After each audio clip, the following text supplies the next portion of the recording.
We've spent this winter hunting for snow. We finally found it.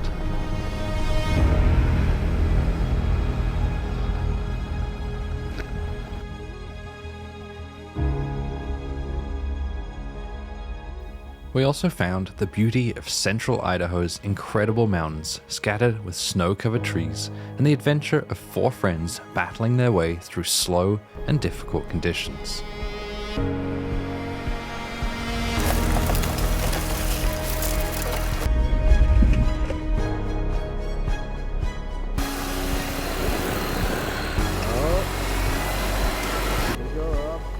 Keep going, Rob.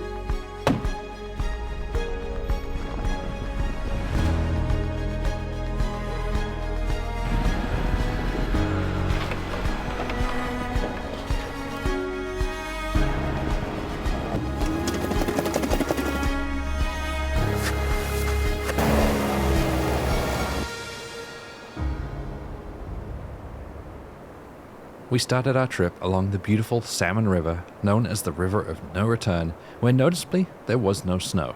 The 4 of us, Will in the White Gladiator, me in the Green Wrangler, Chris in the Silver Wrangler, and Lance in the Blue Bronco, had our eyes on the snow line and were hoping it was snowier than it looked.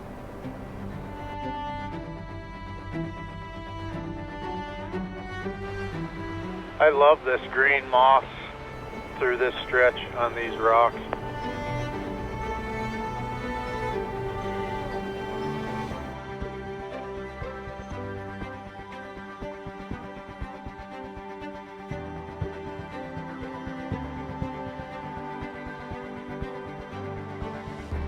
We could literally drive down there and camp on the sand.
So we have just got to the base of a thing called the French Creek Grade, which is a very intimidating series of switchbacks at the best of times. Might be even worse right now. Might be snowy at the top. We don't know. But figured it's a good place to stop and air down. Ready to head up there. You might have noticed that I'm wearing one glove. We all are. And it's because of this stuff all down the side of the Jeep. The road's not like super sloppy, but it's just got a wet layer of mud on the top of it, which is spraying up the side of all of our vehicles. It's not nice getting in and out.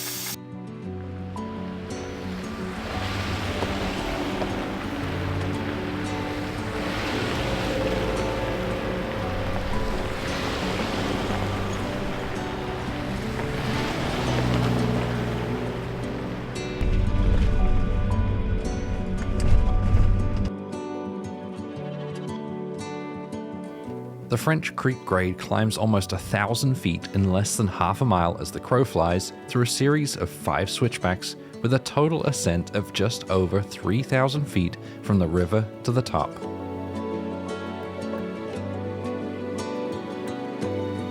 First little patch of snow.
finding ourselves sliding around a little bit on some of the snowy stuff. Thankfully, like I said, this is a pretty well maintained road, so it's not like it's leaning off towards the edge. It's not that sketchy, other than it's just a really long way down. We're getting into some snow now, and people have obviously traveled this before us, which means that it's passable, but also means they packed it down, and this stuff is pretty icy to the point where I'm slipping, standing on it and walking on it. So I put the snow socks on the front of the Jeep. They're kind of a light traction device for snow. They work really well, so I might as well use them.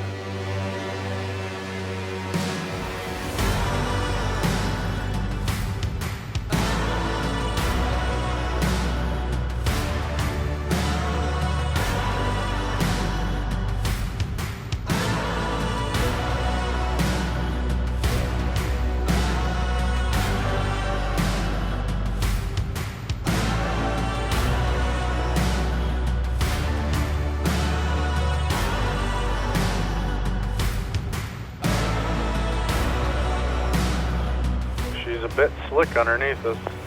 Oh yeah, you're doing a lot of slipping.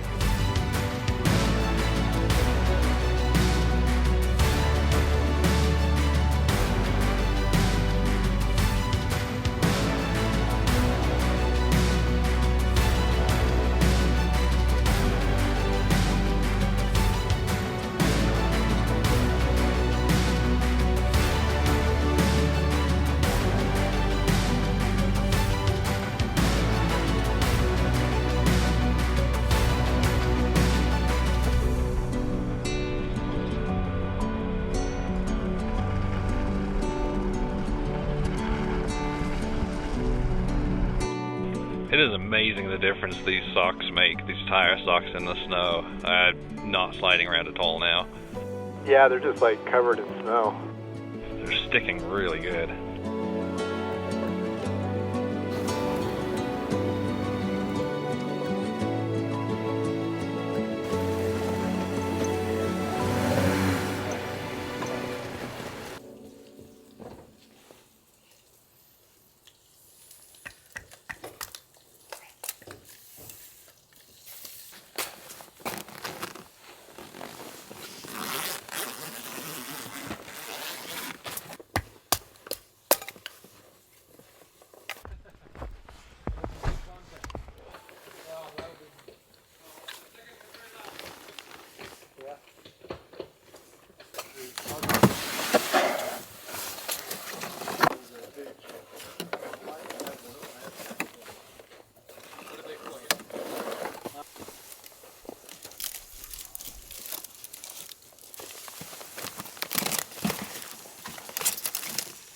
This video is sponsored by Bluetti in order to test out and show off their new fridge and battery combo. And while I'll talk more about those later in the video, tonight we're going to get the fridge out and use one of its cool features, because we're about to go sit around the campfire and get the bourbon out, and this thing has an ice maker in it.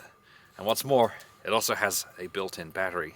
So we're going to take it over there and make some ice. Ready for some ice?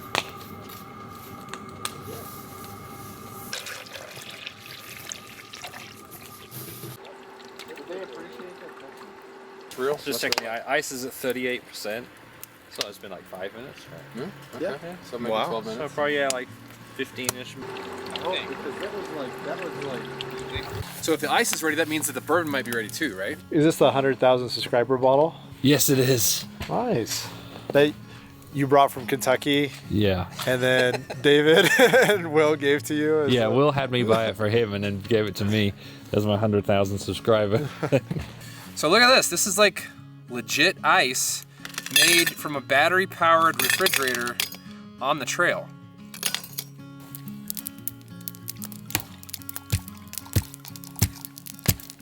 Cheers. Cheers. Cheers.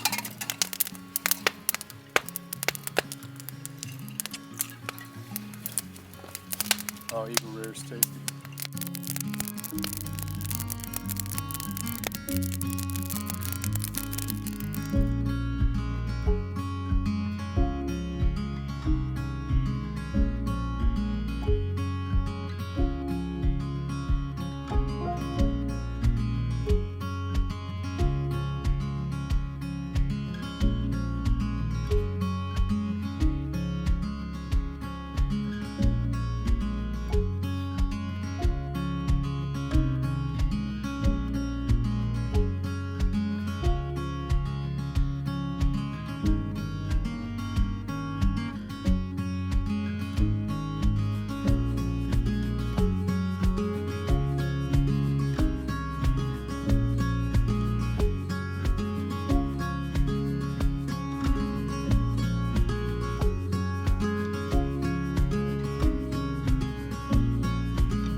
I'm sure some of you are wondering about the heater setup that I've been putting on the side of the tent each night. This is a Propex HS2211. In my last video out here, I mentioned this and how I use it to stop condensation. And I had quite a lot of people comment saying that propane causes condensation, and they're not wrong, but because this is a heat exchanger like a diesel heater is, the propane burning exhaust comes out this little hose at the bottom here, does not go into the tent. So you, just like a diesel heater, you get nice, warm, dry air inside the tent. So this thing's awesome. Another advantage is that it doesn't pull a ton of power. This is Chris's setup here. This is the hose that goes up to his tent from his diesel heater. He actually had to borrow the Bluetti that I had so that he could run it because it won't run off 12 volt. His setup pulls about 240 watts, just over 240 watts. It's about 20 amps. And most of those little 12 volt cigarette lighters in your vehicles, they're rated for like 10 to 15 amps. Even the one on the Bluetti here is rated for 10 amps. So he had to plug it into the inverter that I've got on here so that he can start it up and shut it down. Of course, when it's running through the night, it goes down to a lot less because it's basically just running the fan like mine does. But that startup and shut down power is a lot. This went down from about 85% to 29%, but it does only have half of its power in there at the moment. Got 2 batteries, there's only 1, but I'll talk more about that later.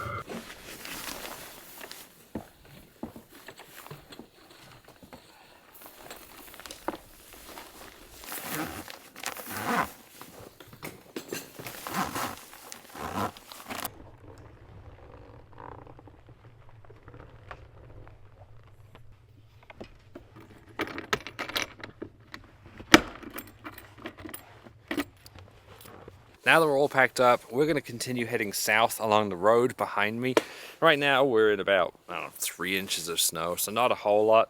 But according to Will, it gets a lot deeper as we head up into the hills that way. We'll have to see how it goes.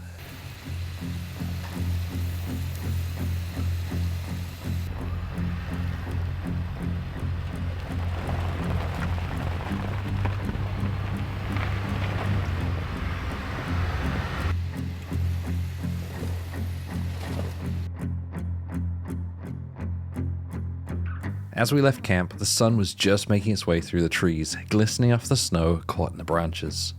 Oh, this is very winter wonderlandy in here. It's beautiful. The weight of that snow was likely to cause us some problems. Ooh, we got a downed tree up here. Good, we might be able to just drive over it.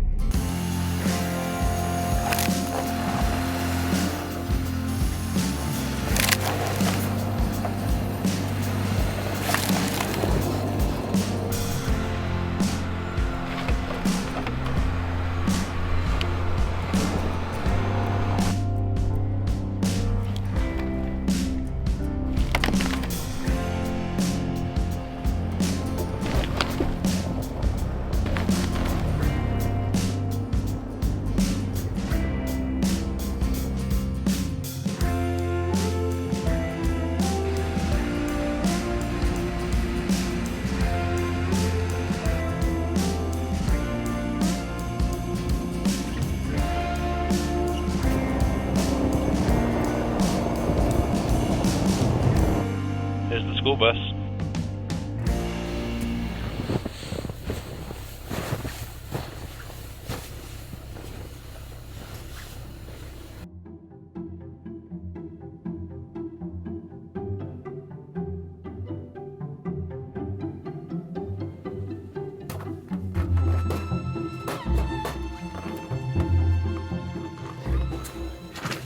What's it like in there, dude, in the winter? Well, it's a lot like the summer, only colder. but I mean, really though, it's great being back here. You know, it's kind of reliving a little bit of the BDR trip that we did, and just seeing it like transformed by the snow. And yeah, this is really cool. And it was me and Chris, This and guy. Rob. And we're all back with, unfortunately, Lane. We made it to the bus. This is the one that we stopped off when we did the Idaho BDR. And when we were here last time, it was over 100 degrees. and we wanted to kind of rush videoing it so we can get back into the air conditioning, and I had my like cooled seats going. This time it's, I don't know what, like 20 degrees or something. Yeah. There's a foot of snow on the ground, and we wanted to rush the filming so we can get back in our cars and get our heated seats going because it's really cold. But this is cool, you know, it's totally different, so it's cool coming back here and seeing this whole area in completely different light. Looks like we have another down tree, and this one will definitely be a problem, guys. We'll use my tree strap and just pull it out, Will. Seems like snow might not be the biggest issue we face coming up on this trail. Obviously not a lot of people come through here in the winter, and then the weight of snow on the trees is bringing them down. This is the second tree we've come across the road. This is the first one that's likely to be a problem. So this tree just doesn't give us quite enough clearance, so I thought we should saw it because it goes down and is wedged in between some other trees. Lance thinks we should just try to pull it, and that something will snap and give way and not become a projectile through my windshield. Lance is very confident of this. So he's giving me like the Lance guarantee, safety guarantee. So I'm sure nothing will go wrong. Cool. Should we place some bets? Yeah. Like a comment upon my now. death, like Will die.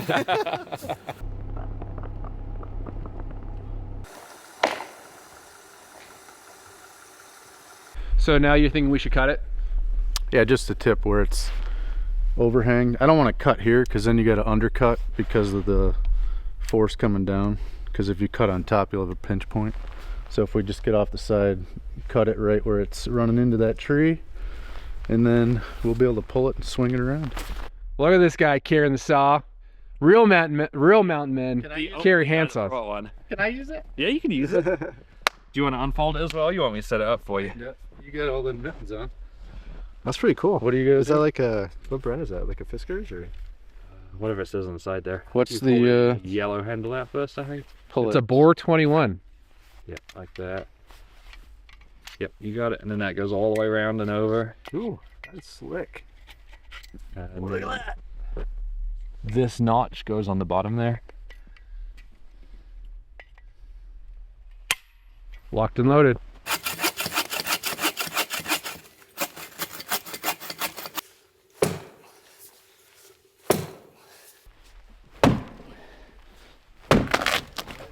Yeah, what was your role? I just want you guys to know that I was supervising, which is probably the most important role. You know, you wouldn't want this like sliding down the hill without you noticing. So I was keeping my eyes on. Basically saved your life. Thanks for saving our lives, Rob. Well, anytime.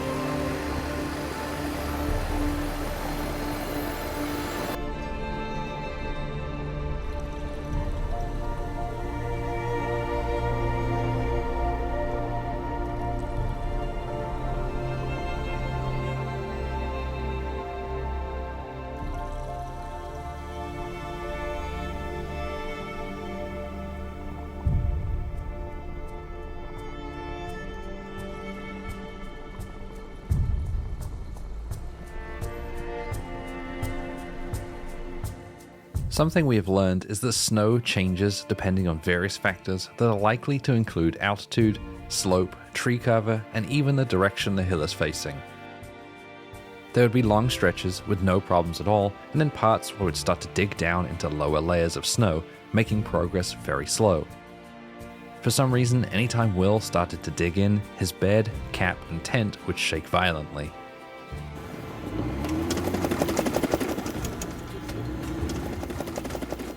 Will, have you looked at your top? Is it fully secured? Because it's hopping all over the place.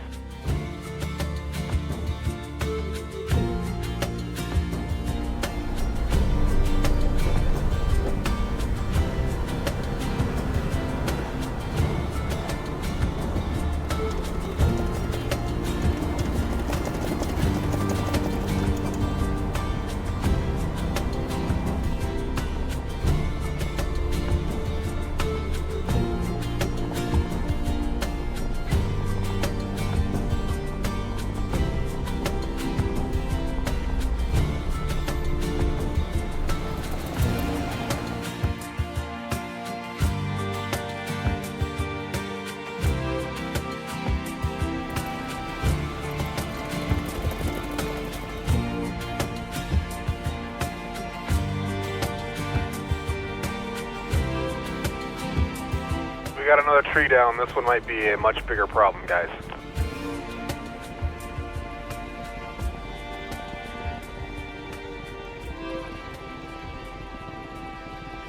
There might be a chance we can get under it. Maybe we can get under it? I don't know, boys. That's deep. Alright. As long as we're okay with taking a scratch or two, I think we can maybe shave some of these and get under it. Yeah, I think so. Just hopefully we don't get stuck in this ditch, but I think we can get through. Yeah.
Literally everything about this spot is gorgeous. One of the things that really helps with floating across the surface of the snow is airing down. Right now I'm at 15 and that's not nearly low enough. So I'm gonna go down to around like 7 or 8.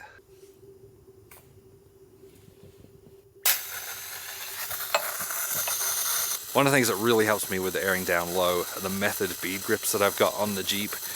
They have like an oversized safety hump that's really difficult for the bead to break over, and then they have like little barbs on there as well. So you can go down really low with Methods. I actually know people who've let all of the air out like down to 0 psi and have stayed on. And the reason I bring them up is, well, first of all, because they're amazing, and second of all, because I have a discount I can share with you. So I'll put a link in the description. They'll get you 20% off those.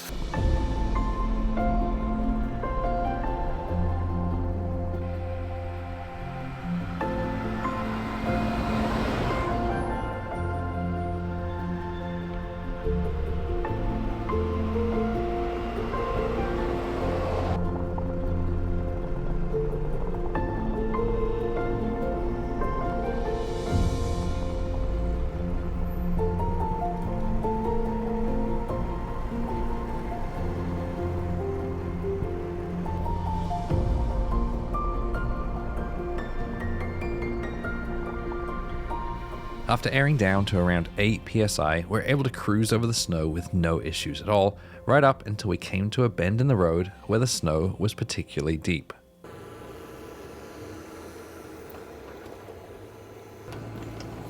Will tried again and again to try and get up on top of the snow, even placing the traction boards as ramps to try and make it up onto one of the icy lower layers.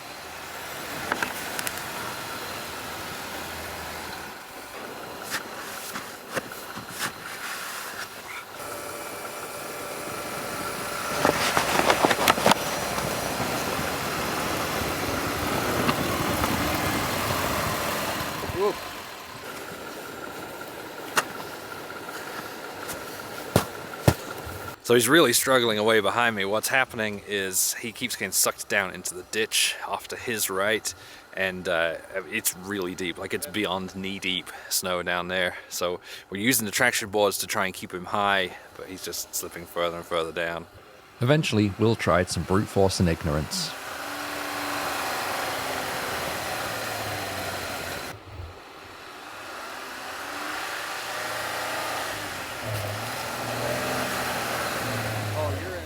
It didn't help much either. 45 minutes of going around a corner. He went back to slowly inching forward a little at a time, finally making it out of the corner.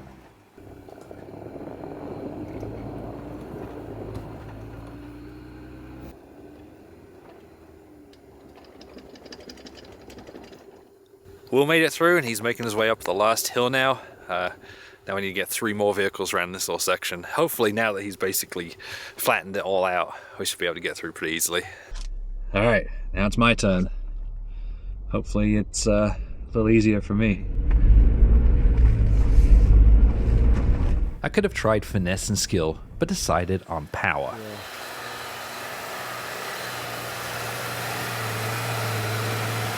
Right there. Into the launching pad.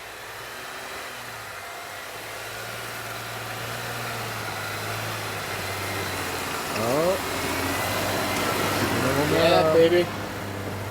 Yeah, baby. There you go, Rob. Keep going, Rob. Keep going. Keep going. Keep going.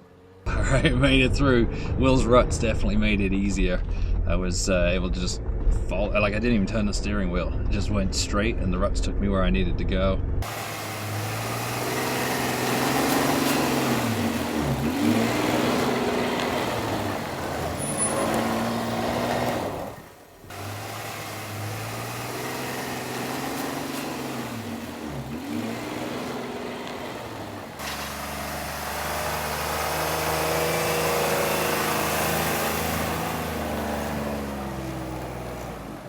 I thought you were gonna do it in one. Man, I had it.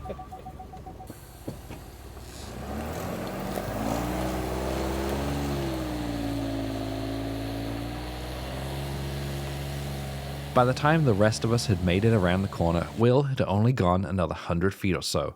The snow had changed again, and he was making almost no progress, coming to a stop, backing up, and trying again, moving just a few feet at a time. It was decided that I should put the snow socks on again and try them out in deeper snow. I'm gonna try some brute force and ignorance.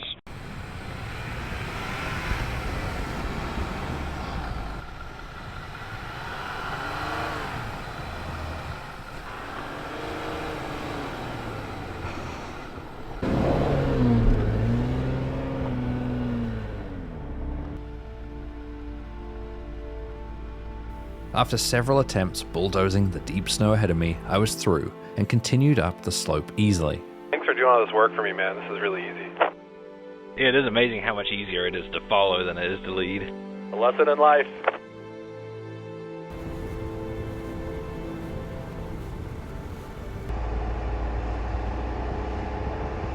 Things had gone well with the snow socks, with no stopping or backing up, until I rounded a corner and the snow changed again. I was making painfully slow progress. The snow had been compacted by snowmobiles, but the top layer was really dry and was not sticking to the socks at all. I was gaining just feet at a time.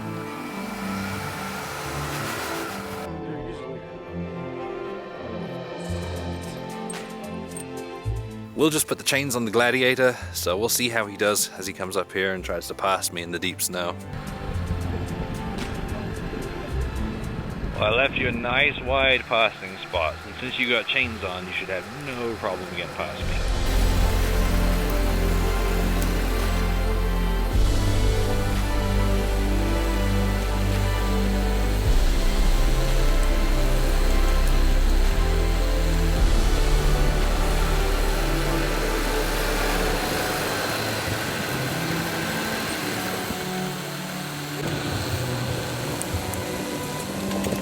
Even with the chains on and his extra ground clearance, Will struggled to pass me in the deep snow.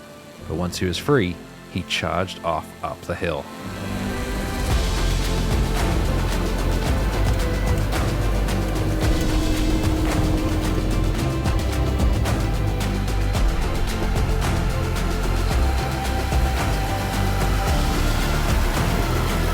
Way back.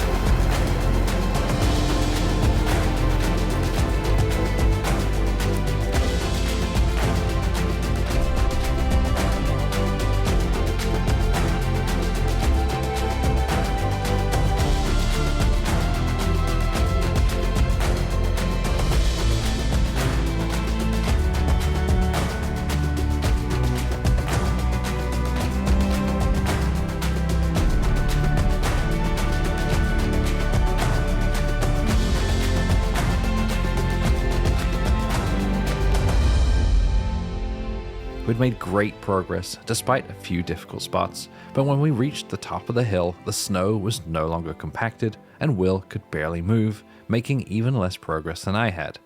I was just about to suggest switching places when he got well and truly stuck. Uh-oh, he might be stuck. No, I'm stuck, man. I'm good and stuck. So Will finally got stuck even with the chains. So I'm gonna pull him back out with my snatch strap, and then we're gonna stop here for lunch.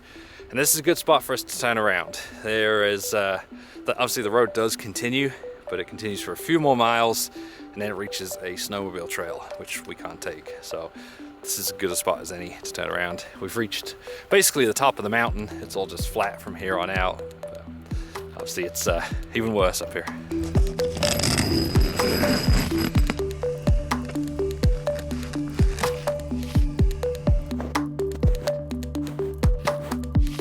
Rob, I'm ready when you are. Alright, copy that. I'm going to try, I'll do a gentle pull to start with.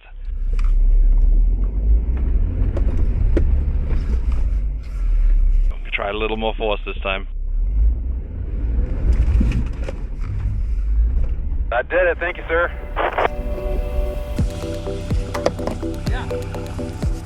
Walking around here is so difficult. Like most of the time you're right on top of the snow, but occasionally you drop right down to your knees. This is the problem with chains. They're great until they're not.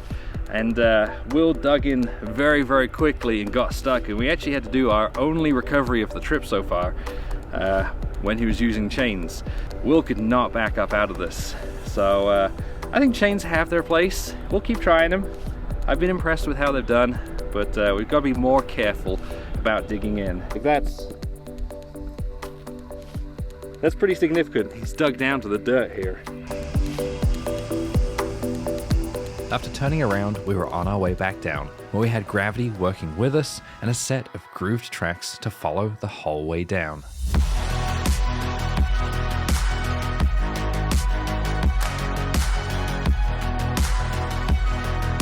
Well, that was just plain fun coming down it. It's like a bobsled.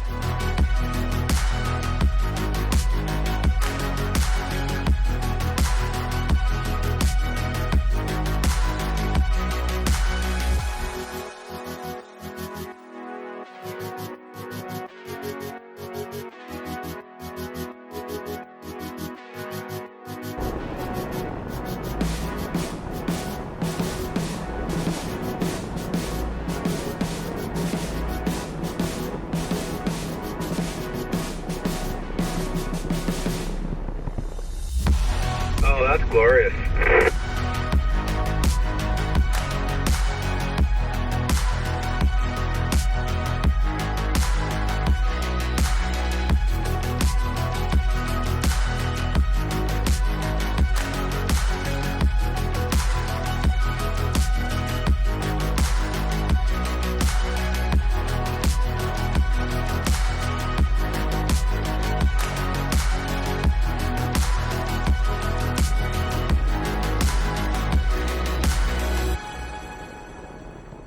So we just made it back to camp. That took us, what, an hour?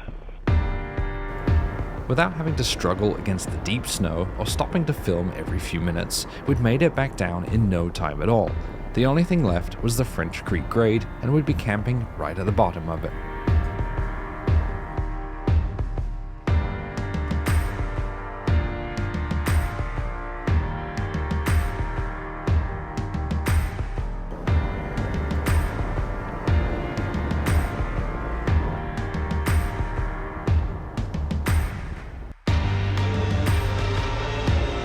I feel like the camera just doesn't capture how steep of a drop-off it is on this road. Back down on the Salmon River, we headed straight for the beach campsite that we'd passed the day before, knowing it would be a great spot to camp. It is much warmer down here. It's 34 degrees now instead of 18.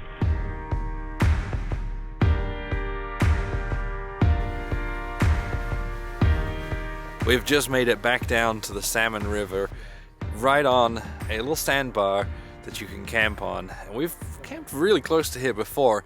Last time we were here when we did the Idaho BDR, we camped on a little spit of sand, or spit of land behind me that was sticking out, and there was no one else there. And then this sandbar was packed full. But obviously now, in the middle of winter, there's no one else here. No one's stupid enough to camp in winter. You can't camp on a beach without a fire, and it's cold. Fire and steak and bourbon. Fire, steak, bourbon. That's all we're doing tonight. Okay. Yeah. Starting Meow. now.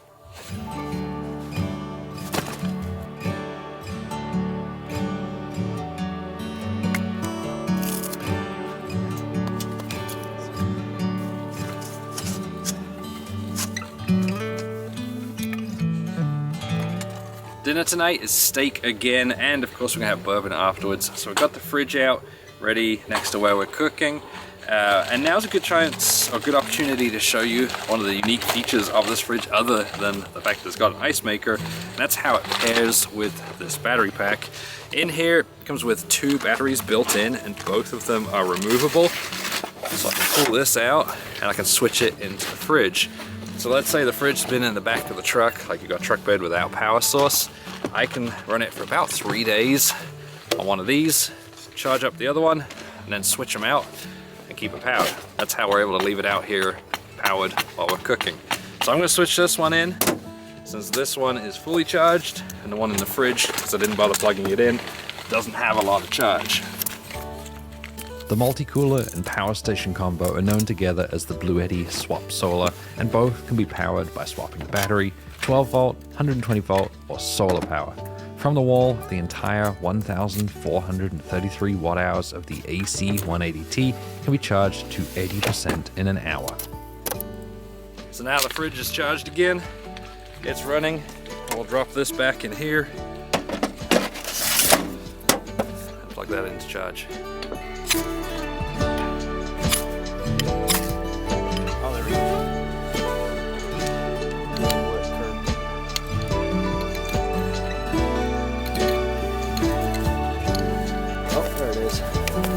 Would you like some grilled asparagus?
This is an awesome campsite. I love that we're able to stay here. Obviously, this is one of the ones that you really can only stay at in the winter. And not long ago, while we were just sitting down by the edge of the shore, a bald eagle flew past us, which is why I'm shooting this on this ridiculous lens. So I'm vlogging from way over here, just in case it comes back, because I want to get it. So we're just about to pack up, and then we're gonna be heading back out and then south, and we're gonna try and get to Yellow Pine, which is another one of those spots that we went to on the Idaho BDR last year.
Guys, I got bad news. I just crashed my drone. I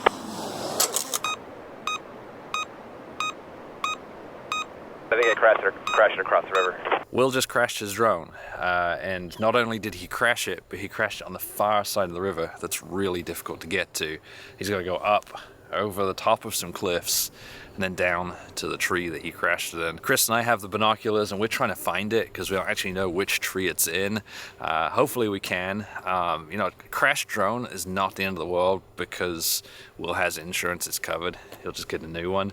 However, the lost footage would suck because Will and I have been splitting the drone filming about half and half. So if he can't find it, that's half of our drone footage, half of this video gone.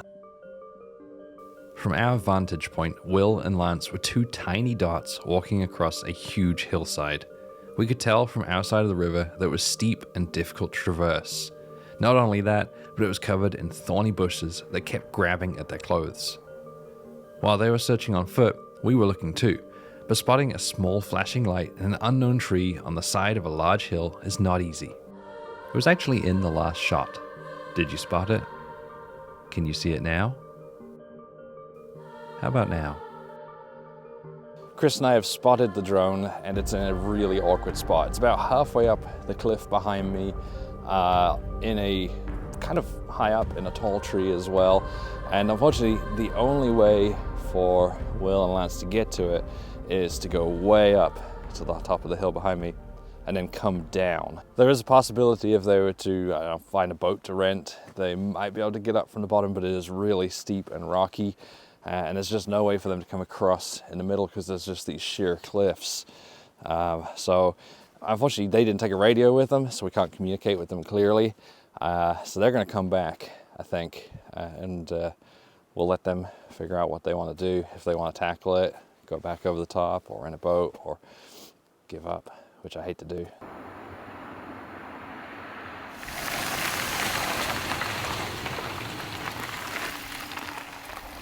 Here, plug it in. It's working. Oh, it is downloading them? So we've got the footage downloading onto the controller. Unfortunately, the drone only has about 40% battery left, so at some point it's going to die before we get all of the footage, but at least we'll have something to throw in there, in and out. So, I mean, you've made it this far in the video. Hopefully it wasn't ruined by the lack of that footage.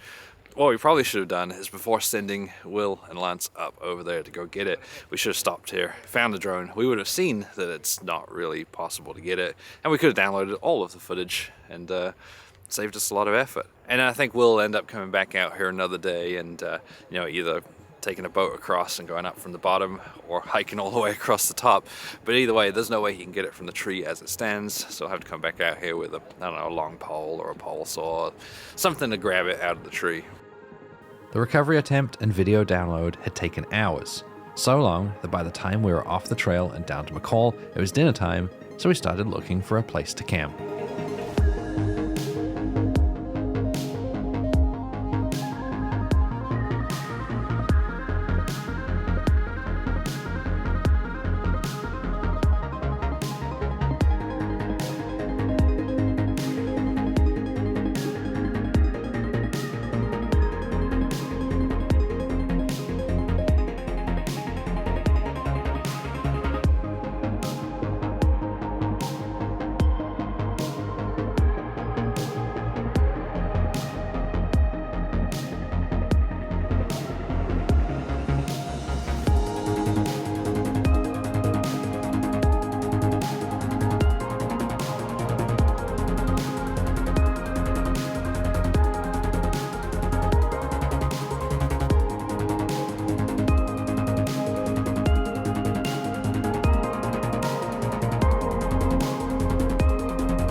I've got to thank Bluetti for sponsoring this video. Like I said, they paid for me to come out here so I can show this stuff off. And since I'm showing it off, I don't consider that to be a review.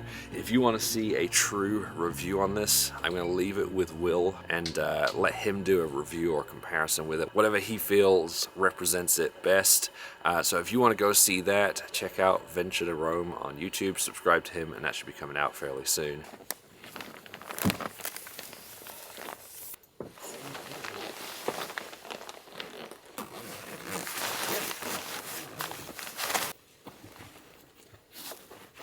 We just got packed up, and unfortunately with all the delays we had yesterday, we are behind and we don't have time today to make it all the way out to Yellow Pine and back. So instead we're going to backtrack from where we are to McCall. We're going to get ourselves a nice breakfast in McCall. I'm pretty hungry. I'm thinking like pancakes, some kind of fried food. That sounds great to me. If you enjoyed this video, definitely subscribe to the channel because there's more like it coming up. We're actually from here heading somewhere that's hopefully a little bit warmer, and I'm looking forward to that because I'm ready to get out of the cold now. Thanks for watching.